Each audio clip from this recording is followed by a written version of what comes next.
Est-ce que tu peux très bien l'acclamer pour le roi des rois? Oui, tu acclames pour celui-là qui vit et règne éternellement. Alléluia. Il était, il est et il vient. Le Seigneur. Veuillez vous asseoir. Que Dieu vous bénisse. Juste pour ceux qui n'étaient pas là hier, nous avons la joie de recevoir un serviteur de Dieu qui pour nous est un ami. Il parle très bien. Et heureusement pour vous qu'il n'est pas du genre qui parle des trucs comme de péricopes vétérotestamentaires. Sinon il allait vous embrouiller davantage. Mais il est simple, profond. J'ai parlé de Roland Dallot. Que Dieu vous bénisse.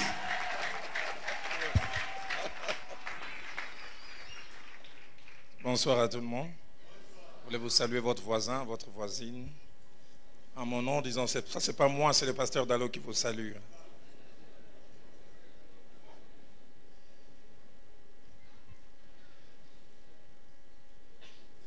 Quelle chaleur spirituelle je sens en ces lieux. Et que cette chaleur continue à être présente.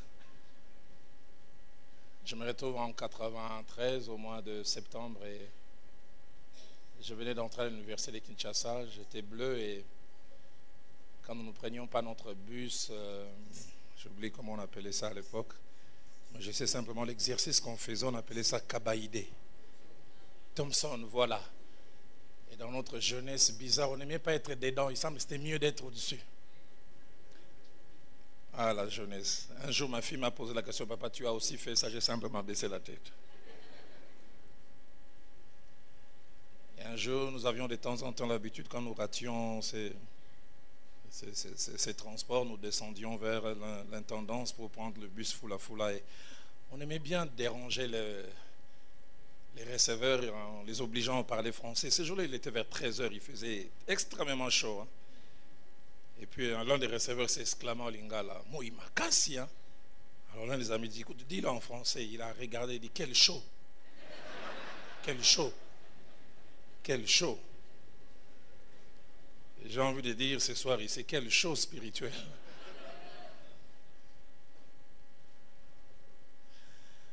On va lire deux portions des Écritures. Jean chapitre 11. Qu'est-ce que j'ai dit Jean? Ah, c'est cette chaleur qui m'a changé. Juge chapitre 11. Juge chapitre 11. Du premier verset au verset 6e. Juge 11, du premier verset au verset 6e. Et puis nous ajouterons 1 Pierre dans son chapitre 5e et nous lirons le seul verset 6. Juge 11, 1 à 6. Et puis 1 Pierre, chapitre 5, au verset 6e. Mais j'aimerais que tout cela nous mettions en filigrane avec les 3 passages que nous avons eu à lire hier. Jephthé, les Galadites, était un vaillant héros. Il était fils d'une femme prostituée et c'est Galad qui avait engendré Jephthé. La femme de Galad lui enfantant des fils qui, devenus grands chasseurs, Jephthé, et lui dirent, tu n'hériteras pas dans la maison de notre père, car tu es fils d'une autre femme. Et Jephthé s'enfuit loin de ses frères et il habita dans les pays des Tob. Des gens de rien se rassemblèrent auprès de Jephthé et ils faisaient avec lui des excursions. Quelque temps après, les fils d'Ammon firent la guerre à Israël. Et comme les fils d'Ammon faisaient la guerre à Israël, les anciens des Galades allèrent chercher Jephthé au pays des Tob. Ils dirent à Jephthé, viens, tu seras notre chef et nous combattrons les fils d'Ammon. 1 Pierre, au chapitre 5e, et nous lisons le seul verset 6.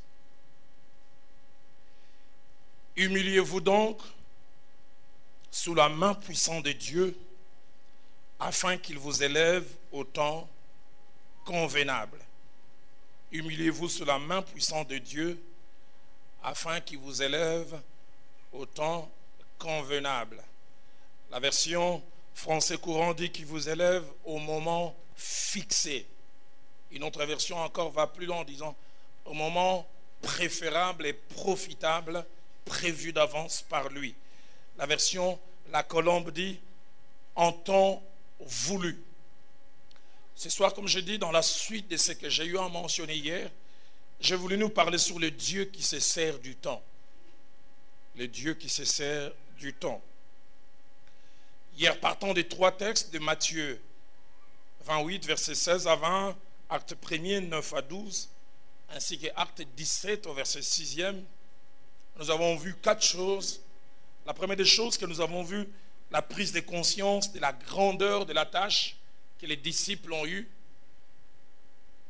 après que le maître ait été enlevé de devant eux, et ils ont pris conscience de la grandeur de la tâche qui était la leur. La deuxième des choses que nous avons mentionnées, nous avons fait mention des obstacles possibles à leurs yeux par rapport à cette grande tâche, par rapport aux défis qu'ils étaient appelés à relever. Souvenez-vous de 4 limites ou 4 obstacles que nous avons eu à mentionner. Troisièmement, nous avons fait mention de ce que nous pouvons appeler les réflexes salutaires qu'ils ont eus.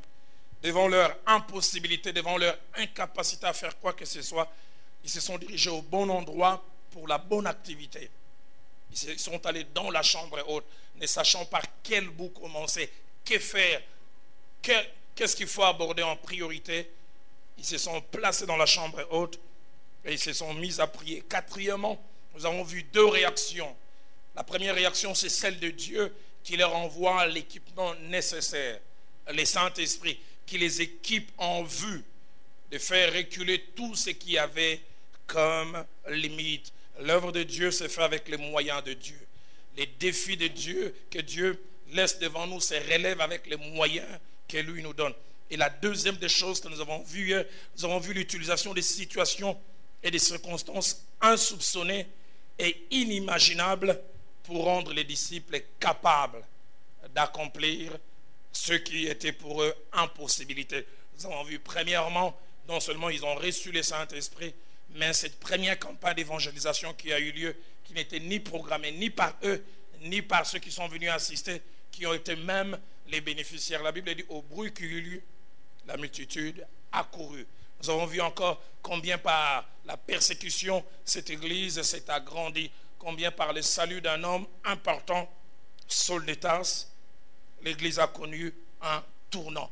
Mais ce qui est important, et c'est sur quoi je voudrais revenir avant de faire les ponts avec les 2 passages que j'ai mentionnés, c'est qu'entre acte 1, 9 à 12, les moments où il voit le Seigneur être parti, et acte 17, au verset 6, où les gens disent, ces gens qui ont bouleversé le monde, ces gens qui ont conquis toute la terre habitée, il s'est passé 14 ans.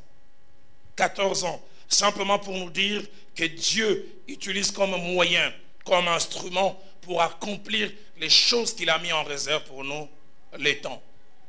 Il aime se servir de cet instrument pour accomplir les choses qu'il a en réserve pour toi et qu'il a en réserve pour moi. Et les passages que nous avons lus de le juge les démontre. Un jeune homme habite dans la maison de son père, il a des ambitions, il a des rêves, il a des choses qu'il aimerait accomplir, mais un beau jour, comme cela arrive souvent, de manière inattendue, il découvre les cœurs de ses frères. Ah, combien des fois nous n'avons aucune idée que les gens avec qui nous sommes tout autour, nous ne les connaissons pas suffisamment. Et le temps aussi est un révélateur. Le temps finit toujours par démontrer ce qui est caché. Un beau matin, il se réveille et il vient lui dire, tu n'hériteras pas avec nous. Il est subitement déraciné. Il est subitement amené dans une situation nouvelle. Combien de fois nous avons difficile à vivre certaines situations, certaines conditions, parce que nous ne sommes pas préparés. Nous aimons l'habituel, nous aimons ce que nous maîtrisons. Mais j'aimerais nous dire, la vie nous réserve des surprises. Et quelquefois des surprises pas toujours agréables. Et subitement, ce jeune homme se retrouve changé. La Bible dit au verset 3, et Jephthé s'enfuit loin de ses frères et il habita dans les pays de Tob. Ce matin-là, quand il s'est réveillé, il n'avait aucune idée que Tob serait l'endroit où il habiterait. Il se retrouve déraciné à un autre endroit. Mais deuxièmement, il a eu subitement comme proximité des gens auxquels il n'avait pas pensé. La Bible dit des gens de rien se rassemblèrent auprès de Jephthé. Il avait auprès de lui non pas des gens qu'il voulait, mais les gens que les circonstances lui ont imposés. Troisième chose, il s'est mis à faire non pas ce qu'il voulait, mais ce qu'il devait. La Bible dit, non seulement que des gens de rien se rassemblaient auprès de lui, il faisait avec lui des excursions. D'autres versions disent des coups de main. Il s'est débrouillé. Et durant ce temps, il pouvait se poser des questions.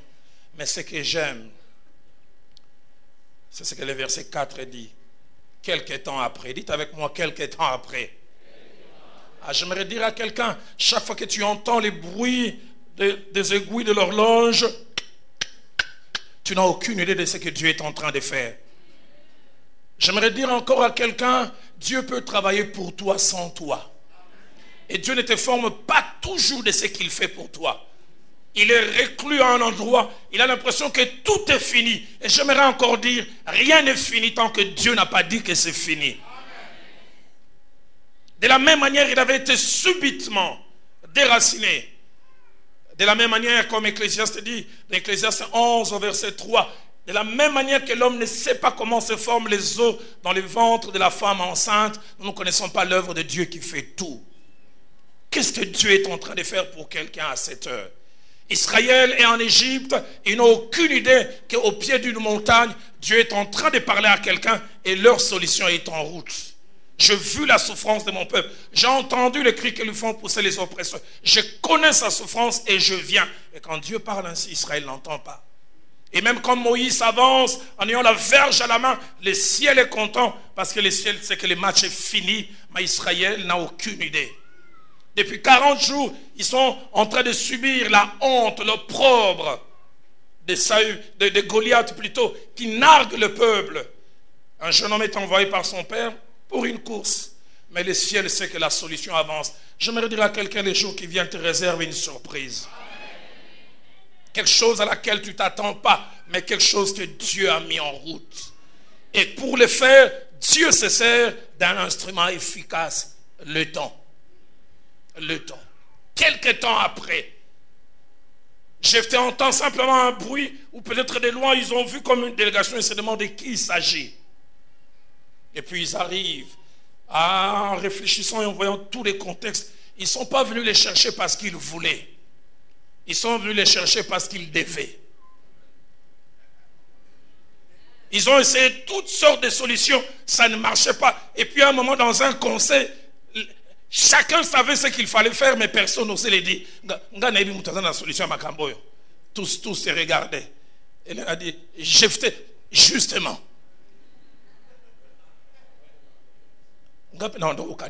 Mais est-ce qu'on dit ma biso? Ce que j'aime avec Dieu, c'est que quand on t'empêche d'hériter d'une famille, Dieu te fait revenir occupant toute une nation. Dieu a la spécialité de multiplier les choses. Et cette multiplication va toujours de pair avec les temps. J'aimerais dire à quelqu'un, on t'a chassé d'une famille, mais tu seras le chef de plusieurs familles, dont la leur. Et Dieu, comme j'ai dit, il aime utiliser les temps. Quelquefois, même quand il utilise les temps, il donne l'impression de ne pas être pressé. Il y a des choses que Dieu fait subitement, qui montrent sa toute-puissance, où il casse les barrières du temps. Il peut le faire en un clin d'œil, mais quelquefois, il fait durer les choses. Pourquoi 14 ans pour accomplir ce que tu as promis? Dans Jonas, chapitre 4, verset 6, la Bible nous montre qu'il a fait non seulement naître un arbre, mais faire croître en une nuit. Le fameux raisin de Jonas. Ceux qui ont étudié disent, c'est un arbre qui pouvait aller même à 4-5 mètres. En une nuit, cassant toutes les lois de la botanique. Et de la même manière, il a fait naître cela en une nuit. De la même manière, il a utilisé juste un verre et tout s'est écroulé.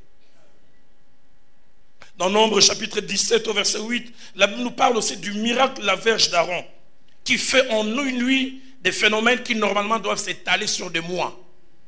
La verge, la Bible dit, qui était celle d'Aaron, elle a connu 3 phénomènes.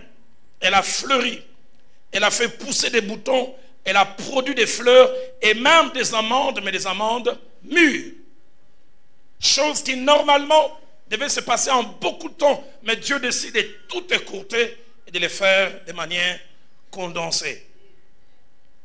Mais à part ces quelques rares instants où lui-même casse les lois qu'il a établies, en temps normal, il aime travailler avec les temps. Et des fois, quand il travaille avec les temps, toi et moi, on est lassés, on est fatigué. Le psalmiste David dit, hâte-toi de me répondre. Il a l'impression que Dieu tarde. Mais le retard de Dieu n'est pas retard par rapport à lui, c'est plutôt par rapport à nous. Le Créateur qui a fait le temps, il arrive que lui-même des fois se soumet au temps. Dans Jean chapitre 2, au verset 4, alors que Marie veut pousser Christ à l'action, le Fils de Dieu lui répond qu'il allait faire quelque chose, mais qu'il était limité par les temps. Femme, qu'y a-t-il entre toi et moi? Mon heure n'est pas encore venue. Mais tu es au-dessus de cela. Mon heure n'est pas encore venue. Ce que j'aime en lisant Zacharie chapitre 12, au verset 10, la Bible nous montre que même le Seigneur utilise et utilisera les temps pour corriger une injustice. Son fils a été rejeté par ceux vers qui les avaient envoyés, les Juifs, la nation juive. Et Dieu a laissé qu'il y ait ce quiproquo qui a duré. Mais il a promis seulement de corriger cela plus tard. La Bible parle de la grande bataille où les nations vont converger pour combattre Israël. Et selon les prophéties, on dit même que les États-Unis, qui est l'allié principal d'Israël, va lâcher Israël.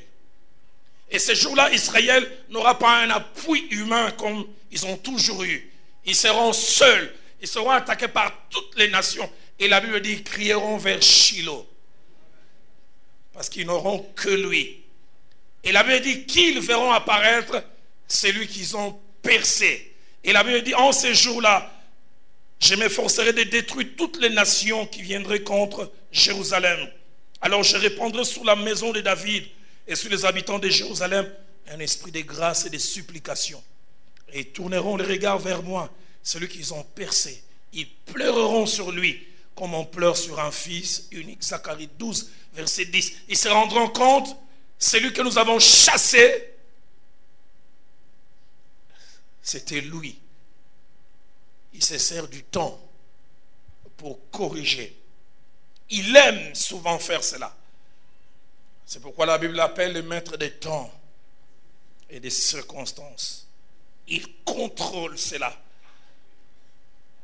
Mais qu'est-ce donc le temps? Qu'est-ce donc le temps? J'ai essayé de trouver deux définitions dans le dictionnaire anglais les plus riches. La première définition du temps, c'est la durée des choses. Ça, c'est une définition que j'ai aimée, simple et simpliste. Le temps, c'est simplement la durée des choses. La deuxième définition que je trouvais un peu savante, un peu compliquée, ensemble infini d'instants considéré comme une réalité objective. Une réalité objective, j'allais dire. Ensemble infini d'instants considéré comme une réalité objective ou un concept. Je préfère la première, c'est la durée de choses. Dieu a fait que les choses puissent avoir une durée. Mais la deuxième des choses que je voudrais dire par rapport au temps, c'est que le temps a une histoire. Je préfère même dire, le temps a eu un certificat de naissance. De la même manière, le temps aura un certificat de décès. Qu'est-ce que je veux dire par là? C'est qu'en lisant Genèse chapitre 1er, versets 4 et 5, ainsi que surtout la fourchette du verset 14 au verset 19, nous voyons les jours où le temps, ou mieux, le temps cyclique a existé. Avant Genèse 1, 4 à 5 et surtout 14 à 19, le temps a certes existé, mais le temps a existé comme ce que je peux appeler une réalité linéaire, qui a un début et qui continue sans qu'il puisse y avoir des repères. Parce que Genèse chapitre 1er, verset 4 et verset 5 dit ceci: Dieu vit que la lumière était bonne Et Dieu sépara la lumière d'avec les ténèbres. Dieu appela la lumière jour et il appela les ténèbres nuit. Ainsi, il y eut un soir et il y eut un matin. Ce fut les premiers jours. Mais j'aimerais dire, les premiers jours n'est pas les premiers jours de tout. Donc avant les premiers jours, il y avait les temps, ce que j'ai appelé linéaire, qui commence, mais qui n'a pas de repères. Mais il y a eu un jour où Dieu a arrêté et dit, désormais je vais mettre des repères. Jour et nuit. Est-ce que je me fais comprendre? Mais la Bible dit, ainsi, c'était le premier jour. Mais le premier jour, il n'y avait pas encore beaucoup de clarté par rapport au temps. C'est le quatrième jour où le temps a eu beaucoup plus de clarté.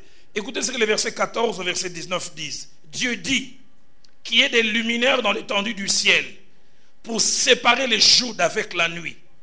Que ce soit des signes pour marquer les époques, le jour et les années. Et qu'ils servent des luminaires dans l'étendue du ciel pour éclairer la terre. Et cela fut ainsi. Dieu fit les deux grands luminaires, les plus grands luminaires pour présider au jour et les plus petits luminaires pour présider à la nuit. Il fit aussi les étoiles. Dieu les plaça dans l'étendue du ciel pour éclairer la terre, pour présider au jour et à la nuit et pour séparer la lumière d'avec les ténèbres. Dieu vit que cela était bon. Il y eut un soir et il y eut un matin et ce fut le quatrième jour. Je reviens encore comme pour dire, avant le temps était une réalité linéaire qui commençait, qui n'avait pas de fin, mais désormais Dieu fait du temps une réalité cyclique où ça part, ça arrive et puis ça revient. Et donc désormais on peut mesurer, on peut dire ça c'est une journée, quand ça se répète comme ça devient une semaine, quand ça se répète encore comme ça devient un mois. Et Dieu a créé les temps tels que nous les voyons aujourd'hui. Mais ce temps qui a été créé, surtout dans Genèse 1, 14 à 19, j'ai dit c'est ce jour-là qu'il a eu son certificat de naissance, mais il aura son certificat de décès.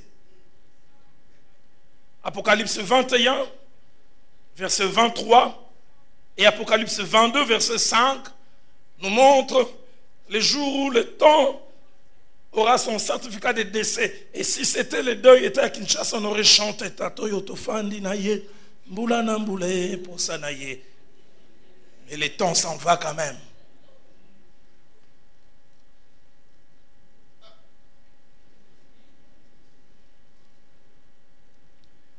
Genèse 21, au verset 23, plutôt Apocalypse, la Bible dit la ville n'a besoin ni du soleil ni de la lune pour l'éclairer.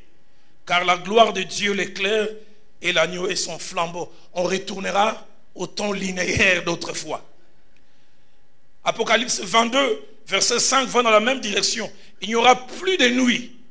Et ils n'auront besoin ni des lampes ni des lumières parce que le Seigneur Dieu les éclairera et ils régneront au siècle des siècles. Donc quand nous arrivons dans Apocalypse 21 à 23 et Apocalypse 22, 5, nous retournons à la réalité d'avant Genèse 1, 4 à 5. Où nous retournons au temps linéaire, les temps cycliques va cesser. Mais Dieu veut pour un temps que nous soyons dans les temps cycliques. Et il aime travailler, il aime coopérer avec les temps. Et dans le temps, il y a une autre réalité qu'il a placée, c'est la réalité du processus. Un temps sectionné en des choses ou en des activités. Il y a des choses qu'il peut te donner, mais il ne te les donne pas du coup. Il place cela sous la maîtrise du temps qui te fait venir les mêmes choses des formes les plus simples vers les formes les plus complexes. C'est la même chose, mais qui est touchée par les temps. L'un des plus bels exemples, c'est Marc chapitre 4, au verset 28. La Bible dit, la terre produit d'elle-même d'abord, dites avec moi d'abord. Elle produit d'abord l'herbe, puis l'épi, puis les grains, tout formé dans l'épi. C'est la même chose, mais qui subit l'influence du temps. C'est l'herbe qui va devenir les grains tout formés, mais qui subit l'influence du temps. C'est pour ça que j'aimerais dire à quelqu'un, quand tu es herbe, ne laisse pas les gens se moquer de toi. Le temps simplement va te transformer en grain tout formé. On raconte l'histoire d'un papillon qui volait et puis qui a vu une chenille. Il semble que les papillons là étaient congolais, en plus quinois. Il a baissé son vol, il est venu vers la chenille, il lui a dit Ngam nazoib saulai. La chenille lui a dit Yawapi. Il dit Ngape nazala lokolayo. Et là, il change en tango. Les papillons étaient quinois, il lui a dit Lai. Comme les quinois me disent Ngam nazoib saulai. Ah, j'aimerais te dire, tu es beaucoup plus que ce que tu crois. Seul le temps va révéler cela. J'aime souvent retourner chez mes parents à Lausanne. Je retrouve toujours une vieille photo de moi de 69. J'ai porté une grosse culotte ouverte là. Je ne sais pas s'il faisait chaud, j'avais besoin d'aération. J'avais une chemise, il y avait 2 boutons absents. Ma mère me dit que déjà quand j'étais tout petit, j'étais un tireur d'élite en matière de bouffe. Il semble qu'un jour j'avais tellement mangé 3 boutons au sauté.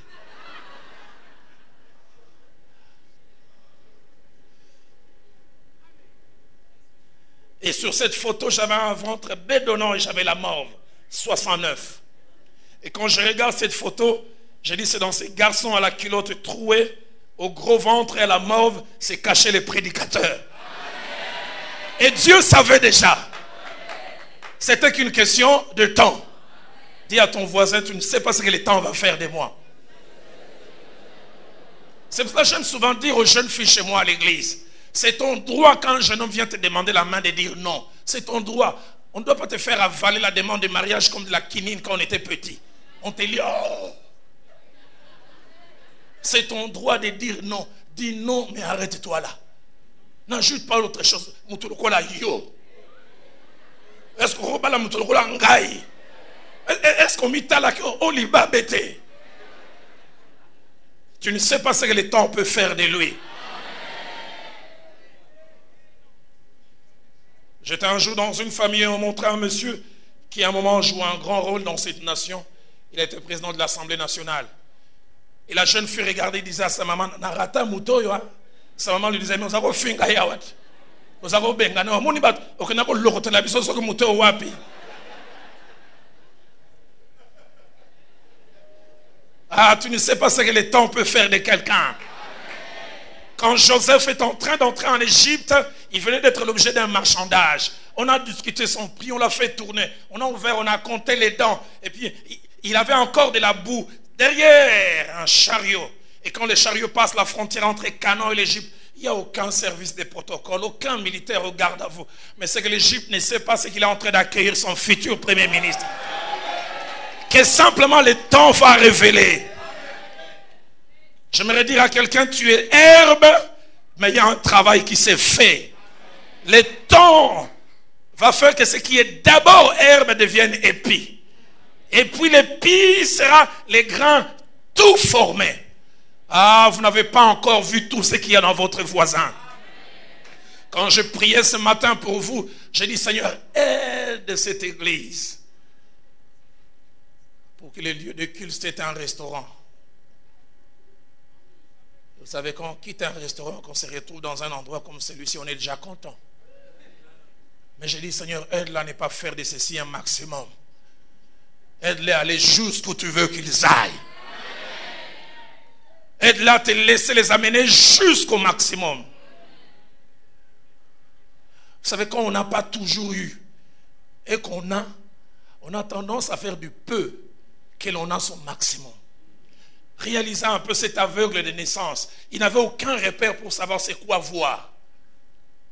Et Jésus-Christ les touche. Il lui dit, qu'est-ce que tu vois? Il dit, je vois des hommes comme des arbres. Quelqu'un a dit, heureusement qu'on ne lui avait pas donné une machette en disant, on va couper les arbres.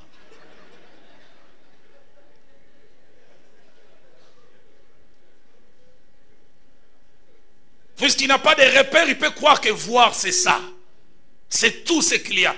Et durant cet instant, il n'est plus aveugle, mais il n'est pas encore un voyant. Combien de fois nous faisons de ce qui devait être un point de passage, nous en faisons le maximum. On dit, tu quitteras Kinshasa et tu iras à Bruxelles via Addis Abeba. mais tu n'as jamais rien vu d'autre. Tu as atterri à Addis Abeba, c'est tellement beau. Tu as tendance à croire que non, c'est pas là. C'est via.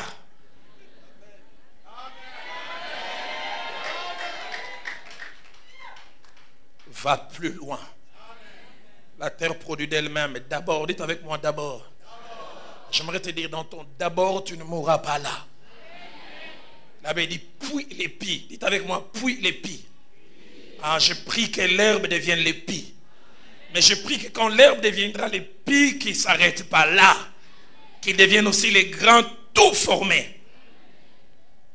Dans l'épi. Qui dit processus des transformations et changements graduels. Changement graduel. Le terme processus veut dire enchaînement d'actions planifiées pour aboutir à un résultat. Et Dieu aime travailler avec les temps. Quand il travaille avec les temps au travers d'un processus, il y a comme des étapes. Au point de départ, vous n'êtes pas. Mais je préfère dire vous n'êtes pas encore.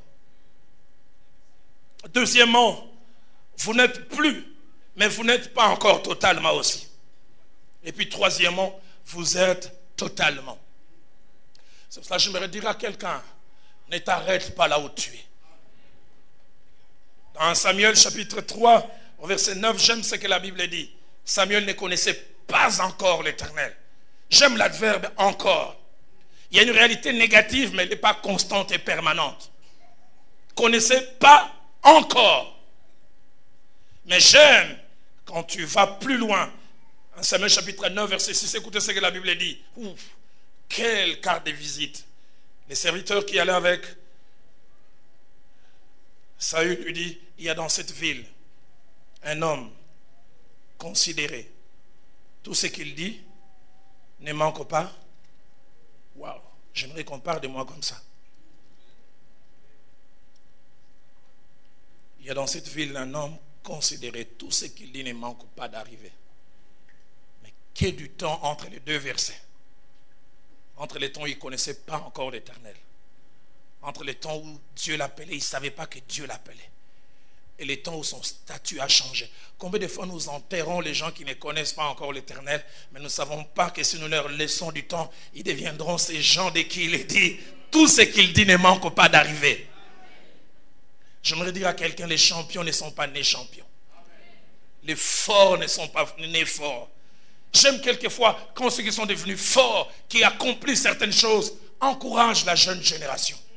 Il arrive des fois dans le ministère ou dans quelques domaines, des jeunes qui veulent monter, ils regardent certains aînés, ils ont l'impression qu'ils sont taillés sur mesure.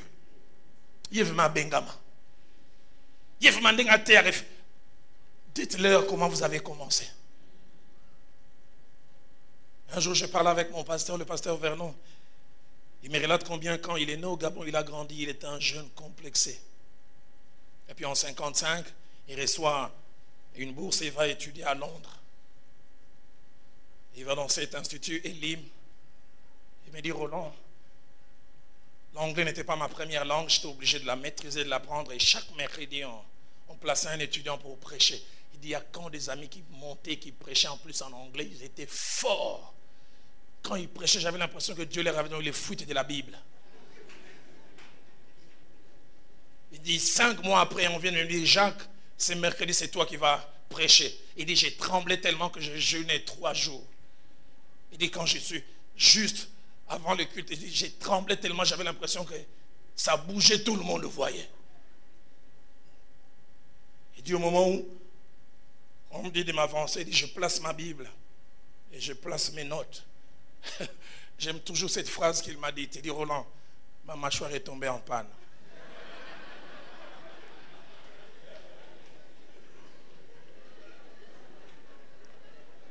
Il n'arrivait pas à parler.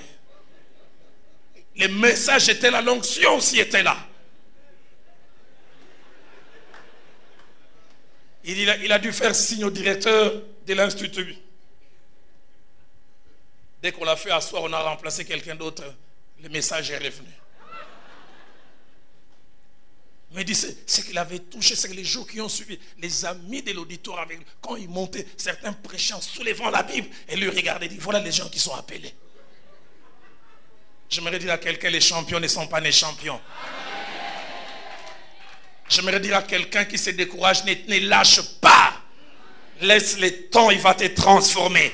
Il transforme les faibles en forts. Il transforme les chancelants en quelqu'un qui est inébranlable.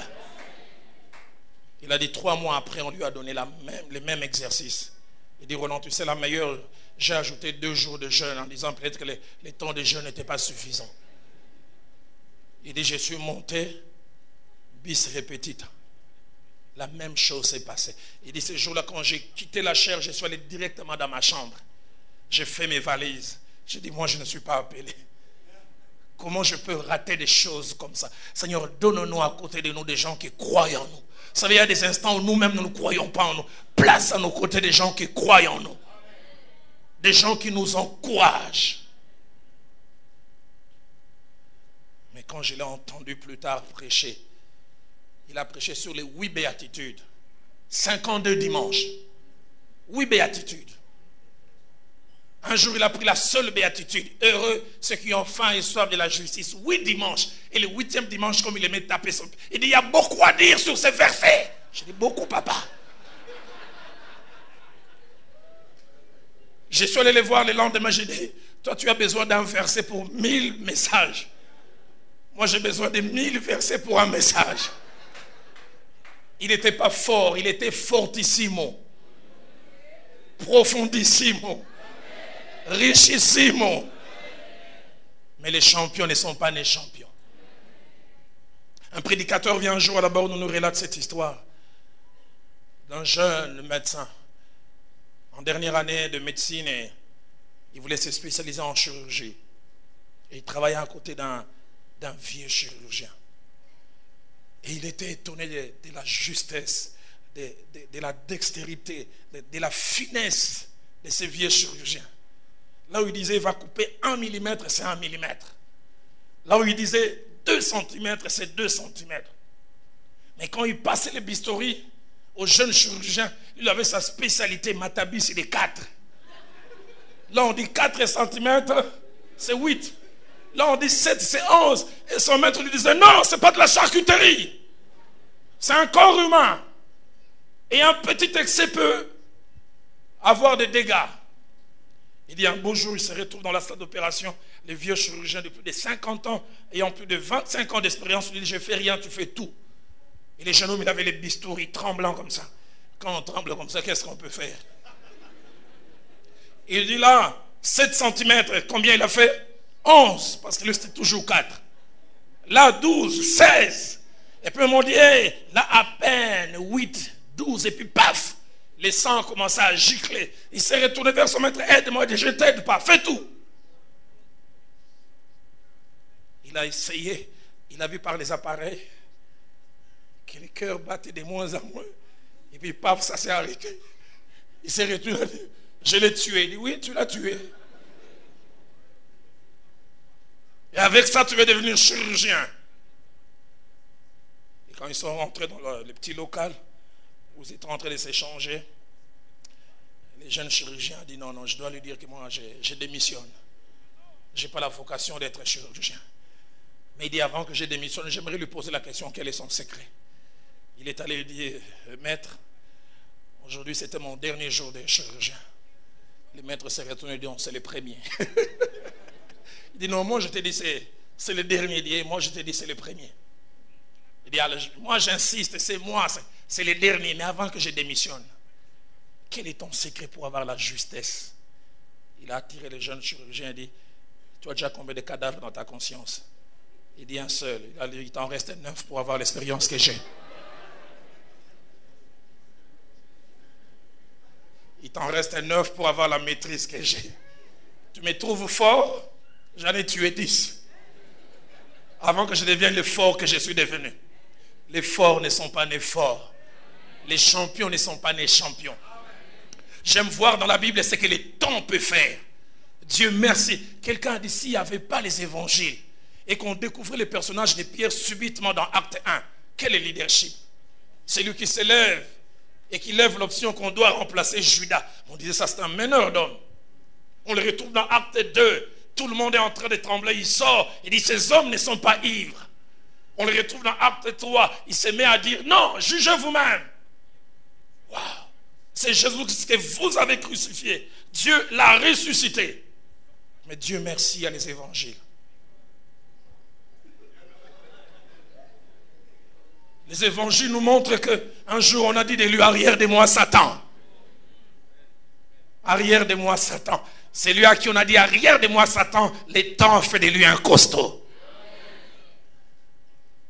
C'est lui qui devient fort dans Actes. Un jour, il a juré, là, tato na yebiete. Toi qui mboka mboka. Ah, j'aimerais dire à quelqu'un, ne lâche pas. Dieu se sert du temps pour te fortifier. C'est pour cela que j'aime quand Isaïe chapitre 42, parlant de l'activité de notre Seigneur, dit, il ne brisera pas les roseaux cassés. Il n'éteindra pas la mèche qui fume encore. Il sait qu'avec le temps, il peut rendre les faibles forts. Les chancelants inébranlables. Seigneur, aide-nous à savoir que le temps peut transformer les choses. Le temps a fait que Samson puisse perdre ses cheveux. Mais j'aime aussi ce que la Bible dit. Les cheveux de Samson commencèrent à repousser. Encore l'influence du temps. Ça n'a pas repoussé du coup. Ce n'est pas passé de 0 au maximum. Les choses perdues ont commencé à revenir. Dieu, il aime se servir du temps. C'est pour ça que lorsque nous passons par un processus, apprenons à faire certaines choses. La première, ne jamais perdre espoir quand apparemment les choses ne changent pas. Ne jamais perdre espoir quand les choses ne changent pas. Quand je me suis converti en 85, j'ai commencé à travailler pour le Seigneur. Très tôt, Dieu m'a montré où il allait m'amener. Je me souviens de toutes les paroles prophétiques qui avaient été données. De 85 jusqu'en 90, j'ai tellement reçu les promesses, les paroles prophétiques. Quand moi j'étais lassé, fatigué. À un moment, il y avait une cellule de la borne qui était chez nous, chez nos parents, à Lausanne. Et durant cette période, j'ai passé par une tellement grande crise que je suis resté avec un seul pantalon, fils unique, et une chemise fille unique. Cette chemise, je n'ai jamais oublié. J'aime souvent dire que la souffrance vous rend créatif. Cette chemise, si on la retrouvait en 90, si on la ramenait à l'usine, ceux qui l'ont fabriquée n'allaient pas reconnaître. Parce qu'elle était blanc, mais à force de laver, elle est devenue incolore. Mais elle était manche longue. À force de laver, ça s'est un peu ramolli. J'ai dû couper, adapter. Manche courte. Ça avait une forme de col qui pendait jusque-là, mais à force de laver, ça s'est déchiré. J'ai enlevé la partie non essentielle. C'est devenu col Mao. Donc quand je portais dans sa forme, là, ça n'avait rien à voir avec l'original. Et je regardais mes cahiers pleins de promesses. Un jour, quelqu'un m'a tenu encore, vous savez, les pentecôtistes. Moi, Dieu, et j'ai dit, papa, voilà. Ma chemise, maloba. Mais j'ai vécu 2 scènes qui m'ont bouleversé. Un jour, je devais aller diriger la cellule qui s'est passée chez nous. J'avais la seule paire de chaussures. Je l'avais tellement amené chez les cordonniers qu'on avait cousu à des endroits, même à 5 km, vous pouvez voir des fils. Ces cordonniers étaient 3 parcelles après chez mes parents. J'amène les chaussures, j'ai dit, Bambé Langawa. Lui-même, il regarde la paire de chaussures, il me dit, papa, Atabalinga Rambongo, Nakobamba Wapi. Atabalinga Rambongo, Nakobamba Wapi. Et puis, il m'a fait un petit cours de théologie. Il m'a dit, Nzambe Nabinona, Namon Rabat Bakoya Kunam, Milimo Mabe, Nabimi. Milimo Mabe Karanda Bimi Sarba, ça va toi Sarate.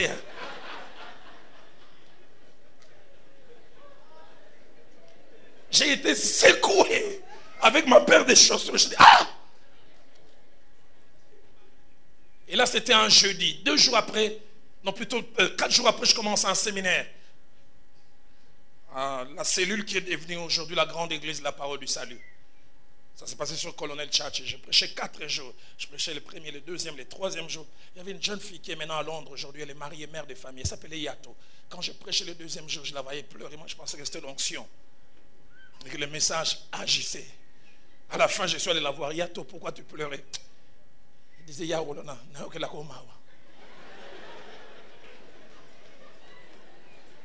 Depuis que je t'ai connu, tu as toujours chemise ou un pantalon. Et il me pose la question, est-ce que tes parents sont vivants? Moi, je pensais que c'était l'onction.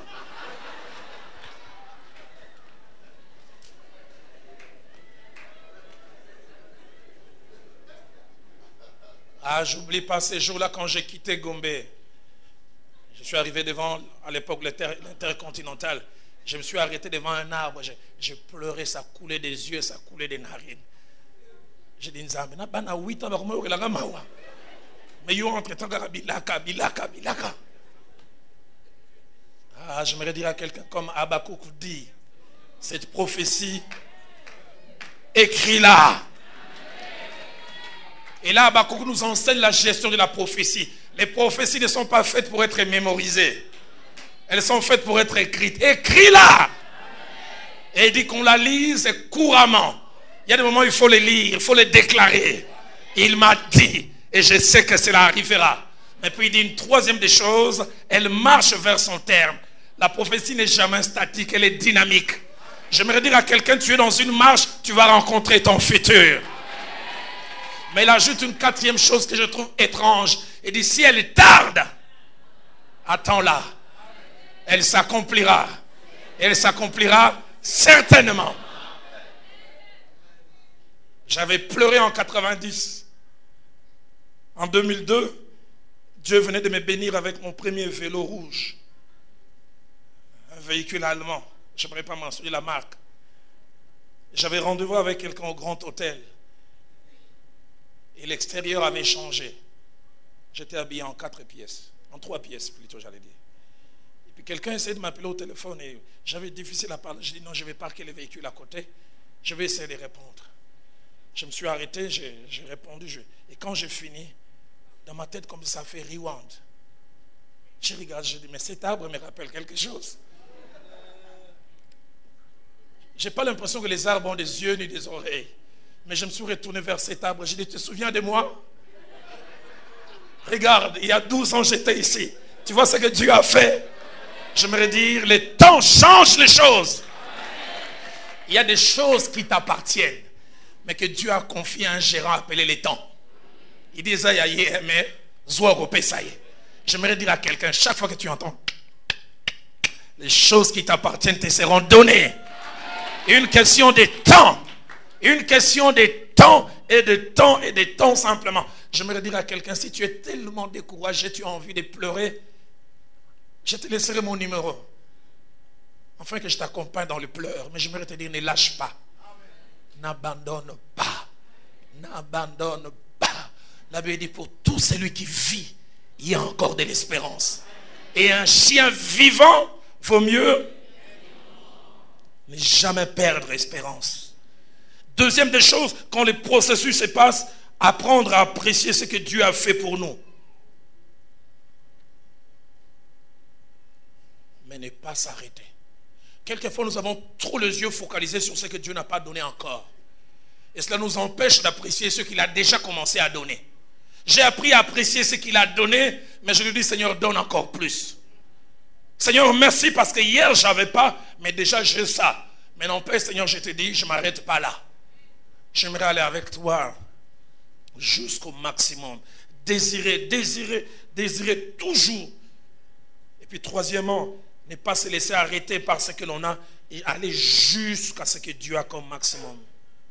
Avec les temps comme alliés ou instruments, Dieu œuvre ou travaille en notre faveur. Souvent dans les silences, souvent loin de nos yeux, souvent sans que nous le sachions. Je l'ai dit à un moment ici, je vais le répéter. Dieu peut travailler pour nous sans nous. Nous ne sommes pas si indispensables. Il a fait pour Jephthé. Il a changé le cœur de ses frères. Il a changé leur façon de voir. Il les a obligés à venir le chercher. Et je prie que le Dieu qui a fait cela pour Jephthé le fasse aussi pour quelqu'un. Et quelquefois, quand Dieu travaille et qu'il est en train de préparer un temps favorable, il arrive qu'il nous avise. Comme il a fait pour Josué. Dans Josué 3, verset 7, il dit, aujourd'hui, je commencerai à t'élever aux yeux de tout Israël, afin qu'ils sachent que je suis avec toi comme j'ai été avec Moïse. Mais quelquefois, il ne nous avise pas. Quelquefois, il nous prend des surprises. Mais le grand problème, c'est souvent lorsqu'il est silencieux, comme il a été pour Jephthé. Combien de fois nous pensons que le temps qui passe, c'est un temps qui nous détruit. C'est un temps en notre défaveur. Le temps qui passe n'est pas toujours en notre défaveur. Genèse chapitre 15 au verset 2, la Bible nous parle d'un homme qui voit le temps passer et qui est découragé. Abraham, il s'appelle. Dieu lui dit, ta récompense sera grande. Hibou dit, oh, que me donneras-tu? Je m'en vais sans enfant. Et Eliezer de Damas sera mon héritier. Le temps qui passe a commencé à éroder, à détruire sa foi. La preuve, au chapitre 16, il cherche une solution de réchange parce qu'il a difficile à attendre. Or la Bible dit, humiliez-vous sous la main puissante de Dieu afin qu'il vous élève au temps convenable. Ah, mon pasteur un jour me parlant au bureau, il a dit, Roland, il y a des moments sur les chemins de la vie, la meilleure des choses à faire, c'est de ne rien faire.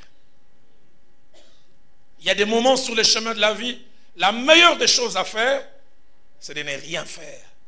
1 Samuel chapitre 13, versets 8 à 9, parlant de Saül, il est roi. Il a envoyé un message au prophète, à l'homme de Dieu. Viens, prie pour l'élite d'Israël avant que celui-ci n'aille sur les champs de bataille. La Bible dit ceci. Saül attendit 7 jours, selon les termes fixés par Samuel. Et Samuel tardait, n'arrivait pas à Gilgal. Et le peuple s'est dispersé loin de lui. La version française courante dit, les soldats commencèrent à abandonner Saül et à se disperser. Le verset 9, alors Saül dit, amenez-moi l'holocauste et les sacrifices d'action de grâce. Et il offrit. Mais ce qui me touche, c'est le verset 10. La Bible dit, à peine avait-il fini que Samuel est arrivé. Comme qui dirait, s'il avait encore un peu attendu, s'il n'avait rien fait, j'aimerais dire, tu as l'impression que Dieu ne fait rien, mais il utilise le temps pour toi. Je revois cette jeune fille qui vient me voir au bureau, me dit, pasteur, j'arrive pas à comprendre. Et il me parle à lingala. Lundi, mercredi, vendredi, samedi, babali. Malgré avortement. Moi, je me suis converti depuis l'âge de 8 ans. Aujourd'hui, j'ai 32 ans. Qu'est-ce que ton Dieu attend? On était au mois de janvier, mais regarde, il dit, pasteur, je donne jusqu'au mois de juillet à ton Dieu. S'il ne fait rien, il va voir.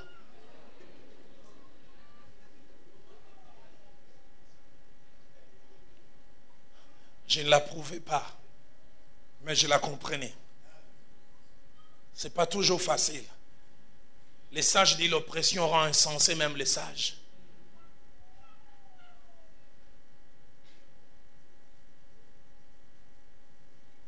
Et puis à un moment, elle disparaît de l'église. Quelqu'un vient me dire, il semble qu'elle était secrétaire d'un monsieur haut placé, un ministre, marié. On a commencé à les voir par-ci, par-là. 2 mois. Un jour, je la rencontre accidentellement. Je lui dis comment ça va. Il dit ça va pas. Et quand on était là en train de parler, je l'ai vu simplement. Je lui dis, ah bon, qu'est-ce qui ne va pas? Il dit, pasteur, je dois te dire la vérité, je suis enceinte. De mon patron.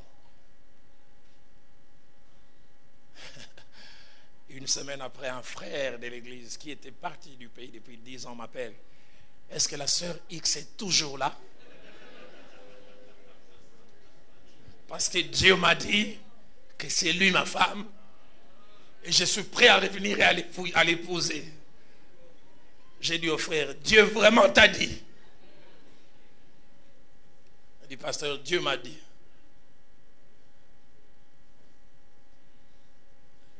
Je lui ai dit une fois, je dis, frère, il y a des visions qui peuvent subir des révisions.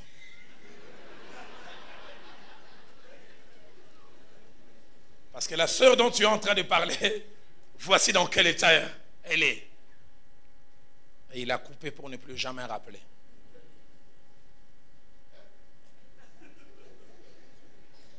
Et quand j'ai parlé à cette sœur, elle s'est mise à pleurer. Si seulement j'avais attendu un peu. Mais là n'était pas les combles. Les combles, c'est 7 mois après la mise au monde, on n'a vu rien de spécial. Mais c'est à partir du 4e an qu'on s'est rendu compte que son enfant était un enfant pas bien, qui bavait.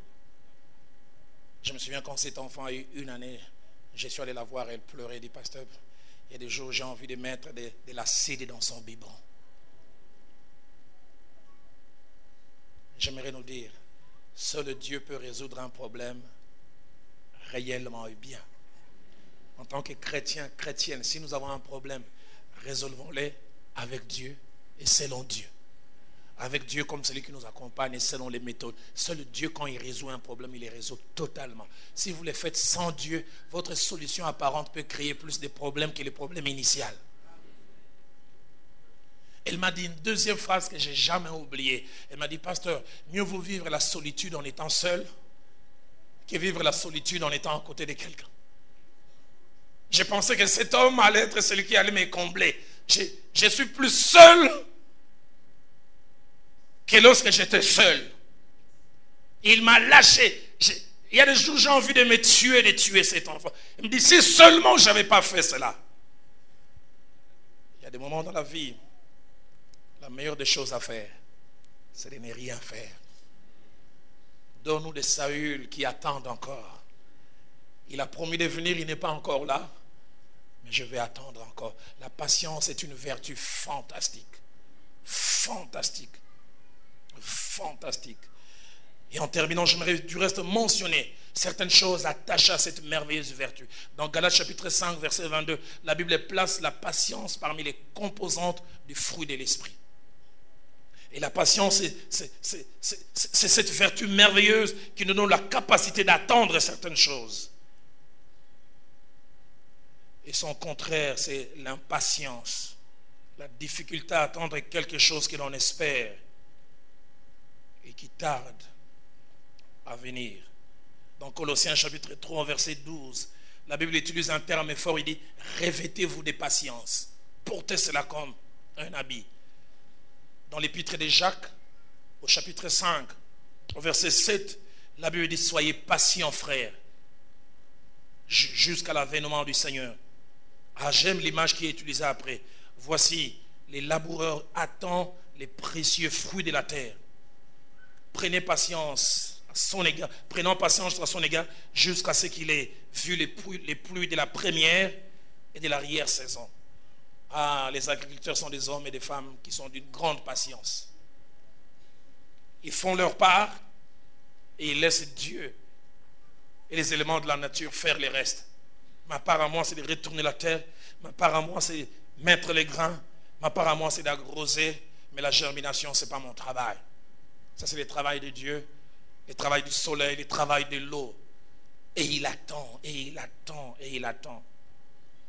Toujours Jacques chapitre 5, versets 10 à 11. La Bible nous dit de prendre comme modèle de patience les prophètes qui ont parlé au nom du Seigneur.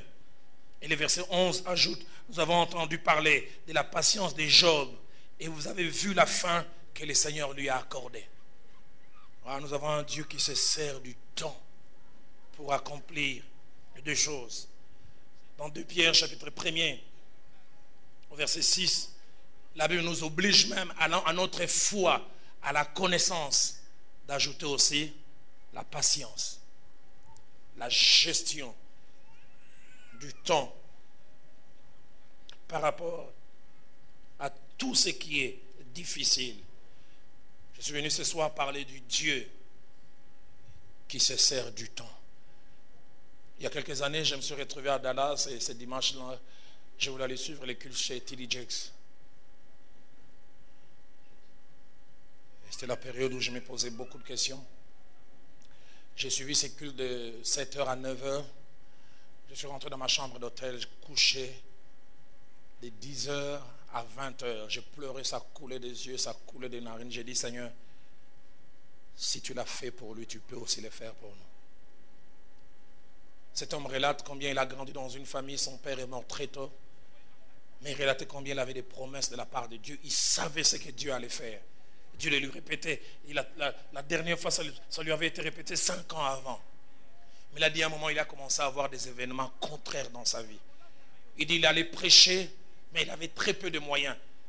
Il dit à un moment même, il s'est marié, il avait ses 2 enfants. Ils n'avaient pas une maison fixe. Ils avaient cette sorte de caravane que certains voyageurs utilisent. Il avait placé ça au coin d'une rue. Il dit c'était notre chez nous. Je ne pouvais pas dire j'habite sur telle avenue. Il dit un beau jour il est sorti avec femme et enfants. Ils sont allés prêcher. Tout ce qu'on lui a donné comme offrande, c'était $25. Il dit quand il rentrait avec sa femme et enfants, ils arrivent à 20 mètres, ils se rendent compte que l'air chez eux n'est plus là.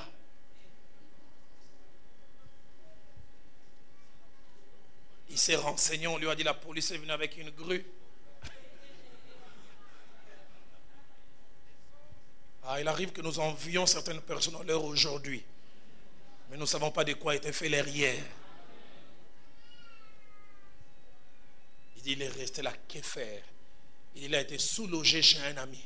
Et j'ai aimé les phrases qu'il a dites. Il a dit être sous-logé, c'est dormir quand les autres veulent dormir. C'est réveiller quand les autres décident de se réveiller. Il dit parce que je dormais au salon. À 5h30, quand moi j'avais envie de dormir, la vie recommençait. J'étais obligé de me réveiller. Il dit il habitait chez ces gens. Ils avaient l'habitude de ne laisser personne se servir. Il dit vous servez. Il dit on vous met 2-3 cuillerées de riz. Et puis on vous demande ça suffit. Il dit papa, tu ne contribues pas, est-ce que tu vas dire ajoute? Je disais oui ça suffit. Alors que j'aurais voulu dire ajoute encore. Il dit à un moment il a eu une petite maisonnette, mais il avait difficile à payer l'électricité. Un jour, les délais passaient, on lui a envoyé un mot. Aujourd'hui à 18h, on viendra couper l'électricité. Il dit j'ai fait une chose, je ne pense pas que j'ai menti. J'ai aidé mes enfants à avaler la couleuvre. Je suis arrivé, j'ai dit aux enfants, je vais faire une prière à 18h moins 1 pour que le courant parte. Et ça reviendra seulement les jours où je vais prier. Parce que j'avais difficile à expliquer aux enfants que Dieu n'a pas donné. Vers 18h moins 1, j'ai dit je vais prier et le courant va partir. À 18h moins 1, il a prié. Amen. Les enfants ont dit pas. Ils ont acclamé papa.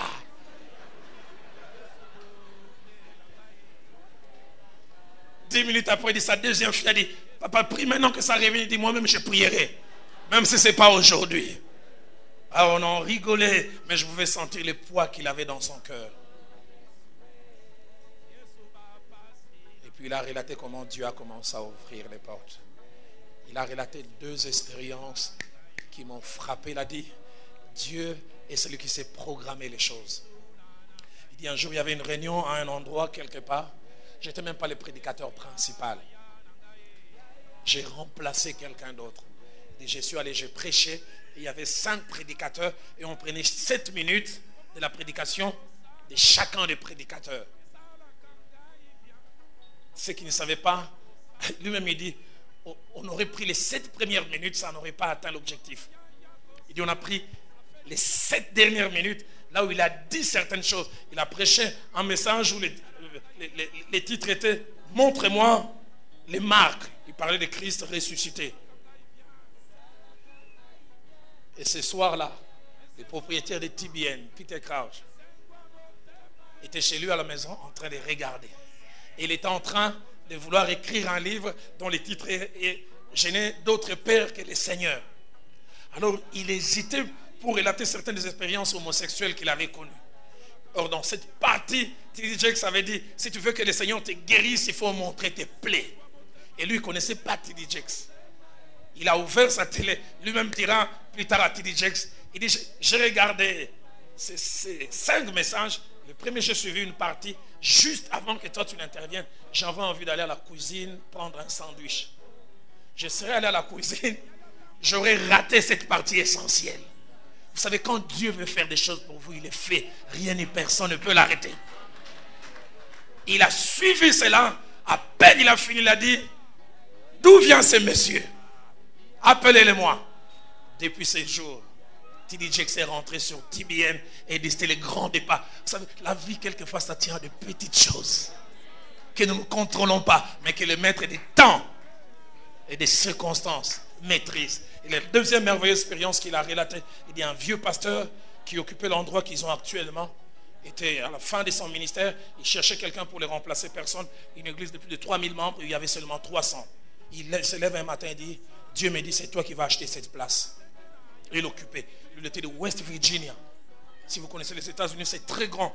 Malgré qu'on dit États-Unis, mais ils ne parlent pas tous le même anglais. Ils ont des accents différents. Et Dallas et Texas. Texas, eux, ils estiment que les vrais Américains, ce sont eux. Tous ceux qui sont venus de l'Écosse, de l'Irlande, qui ont des noms avec M, c'est McCotter. Ils estiment que ce sont eux les vrais Américains.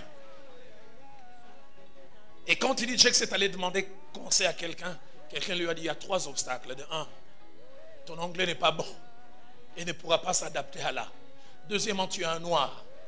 Et puis troisièmement, est-ce que tu as de l'argent? Cet homme a dit moi-même je vais t'avancer. T.D. Jakes avait une église à West Virginia où depuis plus de 10 ans il avait au grand maximum 200 membres. Il dit il arrive là-bas, 3 mois après il avait 1500 membres. 9 mois après il avait plus de 3000. Aujourd'hui il a des cultes de 14 000.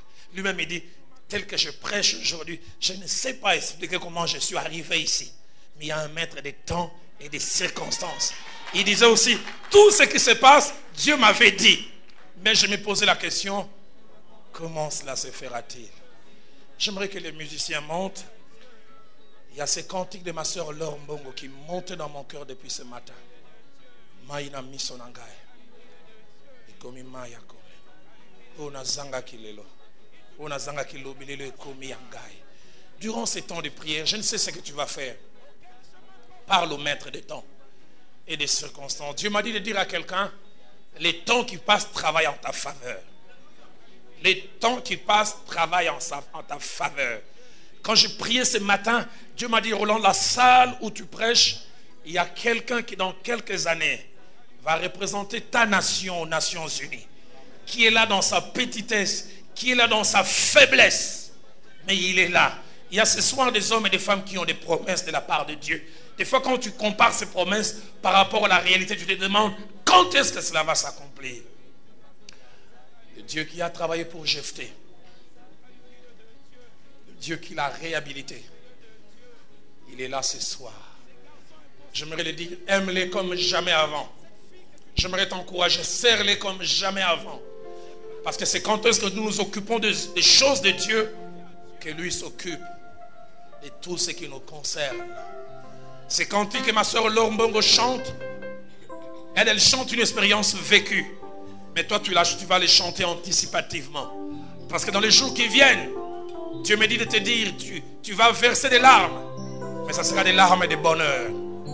Des larmes de bonheur. Tu pourras dire comme les Israélites, quand l'Éternel ramena les captifs de Sion, nous étions comme ceux qui faisaient un rêve. Mais un ingrédient principal, la patience. La patience. La patience. La patience. La patience. Alléluia. Je ne sais pas quelle est la position que tu vas prendre, debout, à genoux, couché. Mais à un moment, tu vas lui parler. Tu vas lui dire, j'ai confiance en toi.